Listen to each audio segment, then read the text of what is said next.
আমি বলছিলাম তাহাজ্জুদের রোজার ওই নিয়মটা যদি আপনি যদি এত বগর বগর করেন তাহলে আমি কিভাবে উত্তর দেবো বলেন? আমার জায়গায় বিশ্বাস করছিস তুই বাস্তবে ছেড়ে দেবো তোর। ভাইরা আমার, এক নেতা বলেছেন প্রত্যেকটা বেকারকে ভাতা দেওয়া হবে। আপনাদের কাছে আমার প্রশ্ন, বেকারদের যদি ভাতা দেওয়া হয় তাইলে এই বেকার গুলোকে কোনো কাজ করতে পারবে? আগামীতে কোনো কাজ করবে না, বলেন সুবহানাল্লাহ। তাহলে যদি বেকারদেরকে ভাতা দেওয়া চেয়ারম্যানের আগমন, ভালো আছেন? হ্যাঁ আলহামদুলিল্লাহ। চেয়ারম্যান সাহেব আমাদের মাঝে এই সভাপতি হিসেবে চলে এসেছেন। একটু উপরে আমাদের প্রধান অতিথি আলোচনা করবেন, বাকি ইতিহাস সে ঘটাই দেবে। বুড়িরা যারা পর্দার আড়ালে বসে আছে, প্রধান অতিথির আলোচনা চেয়ারম্যান সাহেবের অনেক কথা শুনবেন এবং প্রধান আলোচকের অনেক কথা শুনবেন। আমি আজকের মতো আলোচনা শেষ করেছি।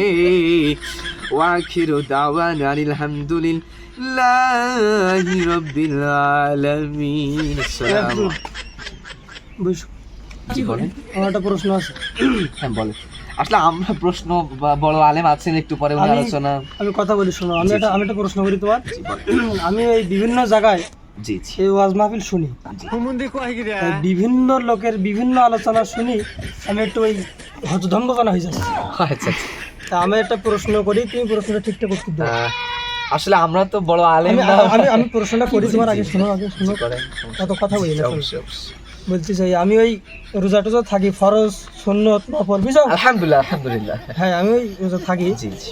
তো এই আমি বলছিলাম তাহাজ্জুদের রোজার ওই নিয়মটা যদি একটু বলে দিচ্ছি। তাহাজ্জুদে ওই যা প্রশ্ন জি, হ্যাঁ অবশ্যই। মানে আসলে আমরা তো আলেম না, অনেক বড় আলেম আছেন। আমি যে প্রশ্নটা তোমার করেছি তুমি সেটা সঠিক উত্তর দাও। তুমি অত ঘোরা পিছাই না বাবা। যাক, হ্যাঁ বুঝতে পেরেছি। তারপর আমি যতটুকু জানি ইনশাআল্লাহ আমি চেয়ারম্যান সাহেব যেটা প্রশ্ন আমি যেটা বলেছি তুমি সরাসরি উত্তর দাও। এত কথা বলে তো এত মানে আমি বললাম তো বিষয়টা। তুমি অত কথা বলো কেন? আপনি যদি এত বগর বগর করেন তাহলে আমি কিভাবে উত্তর দেবো বলেন? আমার তো আগে উত্তর দিতে হবে না ভাই। তুমি কি বললি এক্ষুনি? তুই কি বললি? কি বলেছি? তুই আমার কথা বলছিস? তুই যাই বললিটা কি? আমি ভগর করতেছি?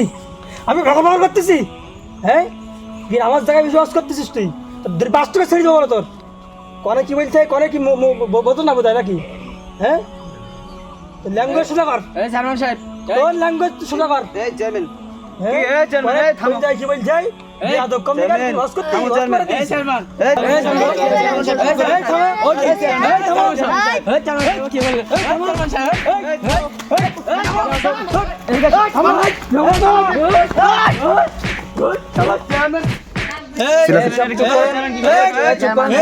আপনারা বসেন ধৈর্য ধরেন। আপনারা কি শুরু করেছেন? ধৈর্য ধরেন, মাহফিলের অনুষ্ঠান এখানে, সবাই ধৈর্য ধরেন, ঠিক আছে? আপনারা বসেন। এই যে আজকে যে জঘন্যতম যে কাজটা করলো যে চেয়ারম্যান সাহেব, বিগত সময়ে এই যে সাতক্ষীরা অঞ্চলে একটি এরকম দুর্ঘটনা ঘটায় ফেলেছে এক চেয়ারম্যান। আজকে যেমন আমরা এই চেয়ারম্যানকে রুখে দিতে পেরেছি, ওদিনকেও যদি আমজনতা রুখে দিত তাহলে বাংলাদেশে আর কোনো চেয়ারম্যান হলো কোনো উত্তেজনাপূর্ণ কোনো কাজ করতে পারতো না। নিকৃষ্ট যে গালাগালিগুলো দিচ্ছিল এগুলো দিতে পারতো না। আমজনতা যদি জেগে উঠতো তাহলে ওই চেয়ারম্যান এতদিন জেলখানায় থাকতো। এখন বাইরে সে কিভাবে ঘুরে বেড়ায়, তীব্র নিন্দা জানায়।